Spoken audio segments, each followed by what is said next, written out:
Hello friends, welcome back. It's me Mayank. This is my third video on the high frequency math questions for IIFT, NMAT, TEST, CMAT, Maharashtra, CET and other competitive exams. Today we will see two questions from topic mensuration and ratio and proportion. तो पहला question कहता है the height of a triangle is equal to the perimeter of a square whose diagonal is 9 root 2 and the base of the same triangle is equal to the side of the square whose area is 784 square meter. What is the area of the triangle? ये एक mensuration का easy और एक बहुत ही classical example है। कहता है दी height of a triangle,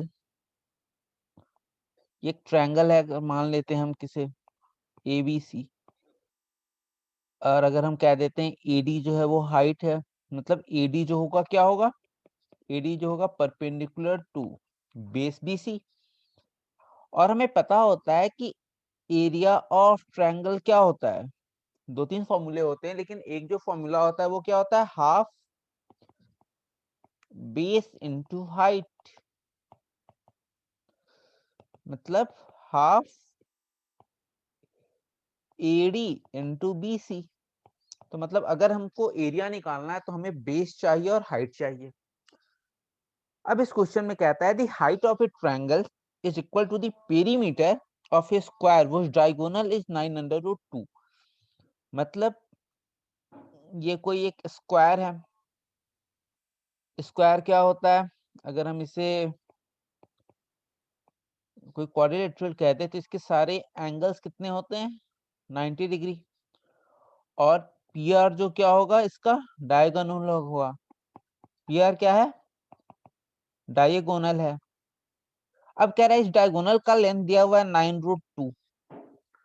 square में हमको पता होता है कि इसके सारे साइड्स क्या होते हैं, सबकी लेंथ सेम होती है। अगर हम इसे ए मान ले तो ये ए और ये ए, तो बेसिकली ये क्या हो गया, a√2, क्योंकि ये पाइथागोरस थ्योरम लग जाएगा ना, a square plus a square is equal to d square. तो बेसिकली हमारे पास क्या हो गया,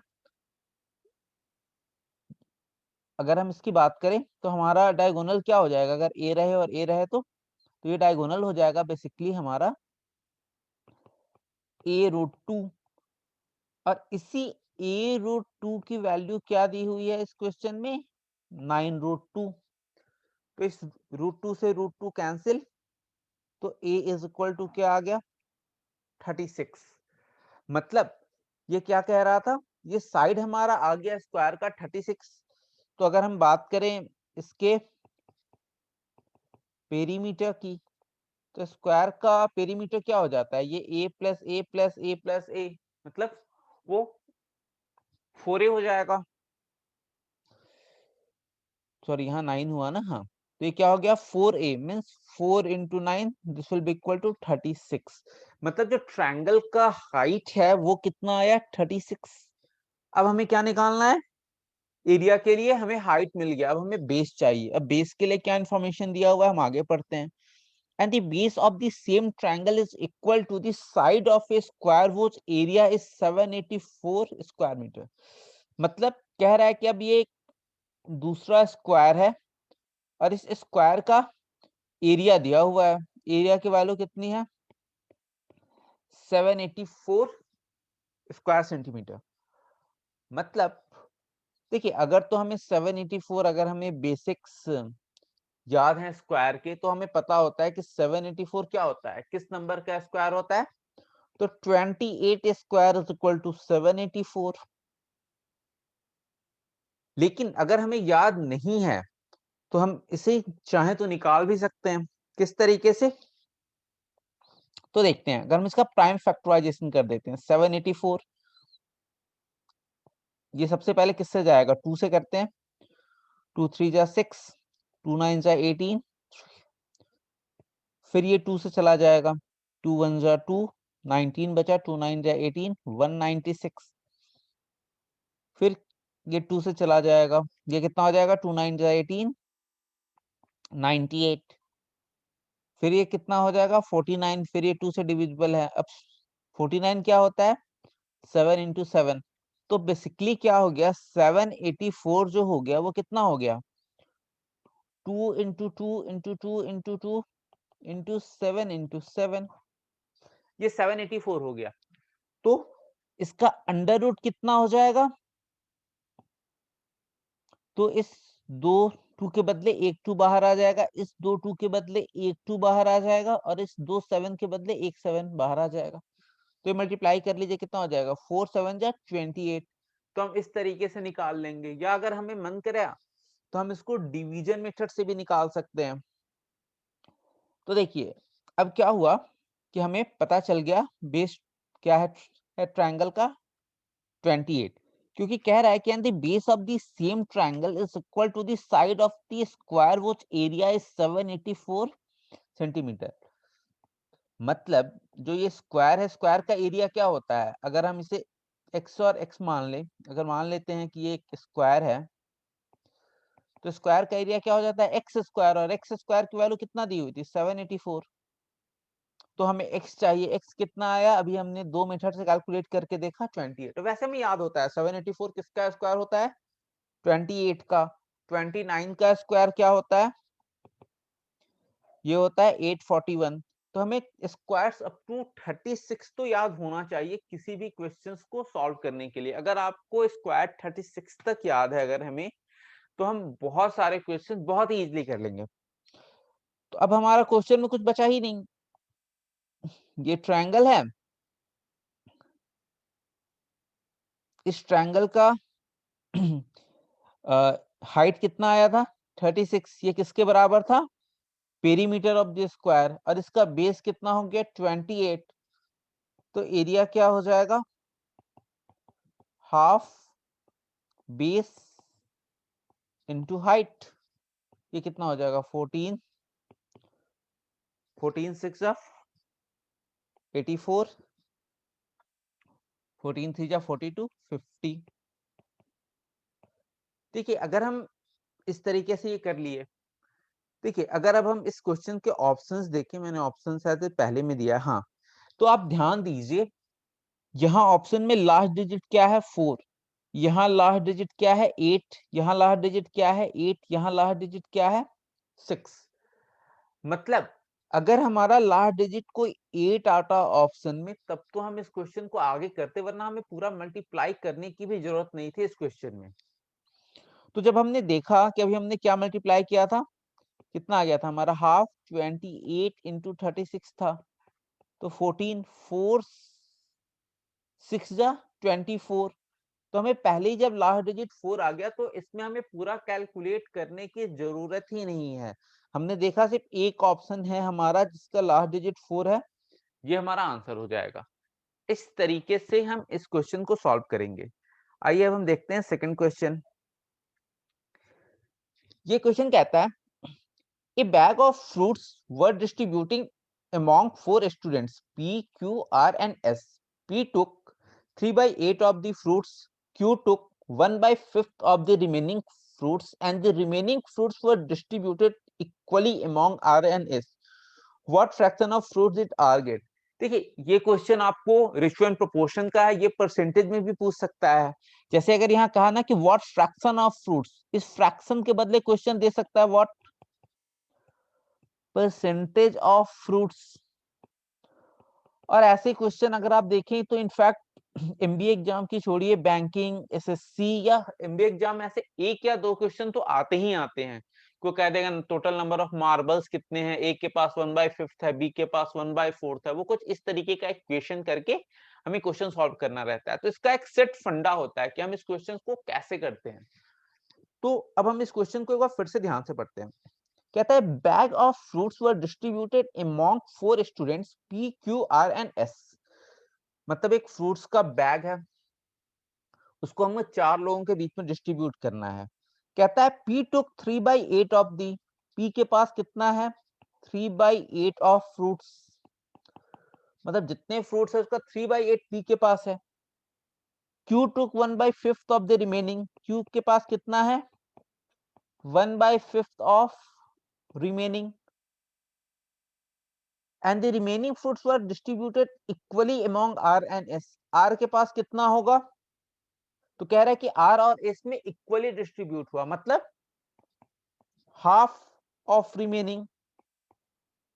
एस के पास भी कितना हुआ, हाफ ऑफ रिमेनिंग। ये रिमेनिंग से अलग है। ये जो रिमेनिंग है, ये जो डिफरेंस आया उसके बाद का है। देखिए, इस क्वेश्चन को सॉल्व करने का जो मेथड होता है कि हम इसमें एक नंबर एज्यूम कर लेते हैं। तो हम नंबर कैसे एज्यूम करें? देखिए, यहाँ क्या है 3/8, यहाँ क्या है 1/5, यहाँ क्या है 1/2 और यहाँ क्या है 1/2। तो जो हमारा सबसे पहला स्टेप होता है कि आपको जब कोई नंबर एज्यूम करना है, कि मान लेते हैं मेरे पास 30 फ्रूट्स है, 40 फ्रूट्स है, 50 फ्रूट्स है, तो वो कैसे एज्यूम किया जाए? तो इसमें जो ये बेस आया 8, 5, 2, इसका एलसीएम लेना होता है। क्या? LCM of 8, 5, 2। अब देखिए 8 और 2 का एलसीएम क्या होता है? एलसीएम निकालने के बहुत सारे तरीके होते हैं, लेकिन जो हम प्रैक्टिकली एग्जाम में करते हैं, कैसे करते हैं? 8 और 2 का एलसीएम क्या होगा? ऑब्वियसली 8 होगा। और 8 और 5, 8 और 5 आपस में कैसे नंबर हैं? को प्राइम नंबर हैं। को प्राइम नंबर क्या होते हैं? वो नंबर जिसके कोई आपस में कॉमन फैक्टर नहीं होता है एक्सेप्ट 1। जैसे 5 है, तो मैं बात करूं 5 का, तो 5 के फैक्टर्स क्या क्या होंगे? 1 और 5। वैसे ही अगर मैं 8 की बात करूं, तो 8 के फैक्टर्स क्या होंगे? 1, 2, 4, 8। तो 5 और 8 में कॉमन फैक्टर्स क्या हुए? सिर्फ 1 हुए, इसके अलावा और कोई फैक्टर कॉमन नहीं हो रहा है। तो ऐसे नंबर को हम क्या कहते हैं? को प्राइम नंबर्स। और जब भी हम ऐसे नंबर्स की एलसीएम निकालते हैं, तो हम क्या करते हैं कि सिंपली नंबर्स को मल्टीप्लाई कर देते हैं। तो क्या हो गया? एलसीएम ऑफ 8 एंड 5 ये कितना हो गया? 40। 8 इंटू 5 हो जाएगा। ये हमने देखा। अब देखिए, अब ये क्वेश्चन बहुत ही इजी हो गया। तो अब मान लीजिए, लेट टोटल फ्रूट्स कितने हो गए हमारे पास? 40। अब कह रहा है P टुक 3/8।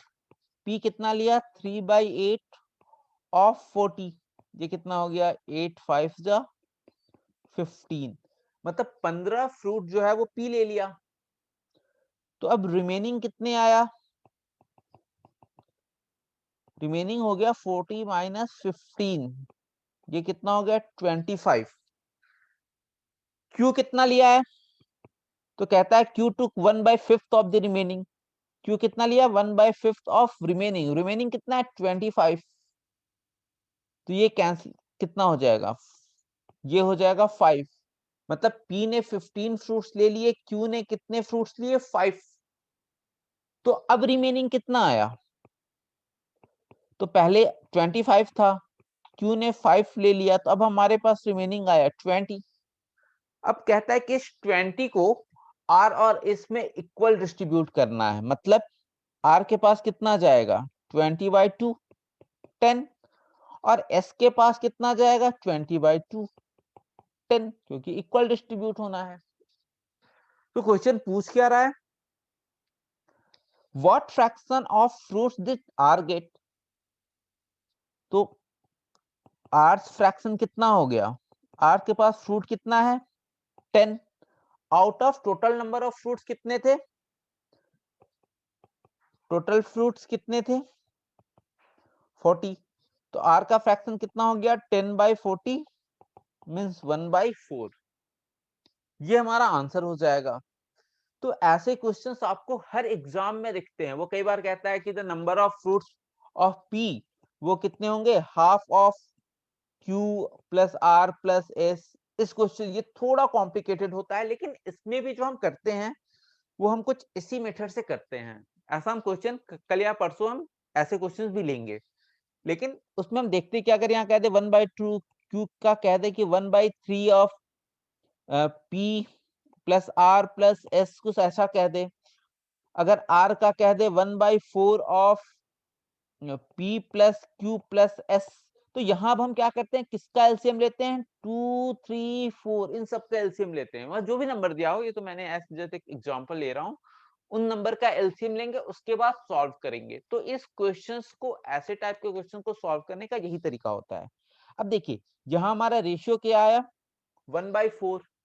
अगर इसी में पूछ देता कि यहाँ फ्रैक्शन के बदले लिख देता परसेंटेज कितना है, तो हम क्या करते 10/40 इंटू 100 कर देते, ये कितना आता 25%। ये भी पूछ सकता है, ये परसेंटेज का क्वेश्चन हो गया। तो इस तरीके से, लेकिन जो क्वेश्चन का बेसिक कंस्ट्रक्शन होता है वो इसी तरीके से होता है। तो ठीक है, फिर कल मिलते हैं कुछ और क्वेश्चंस के साथ। बाय।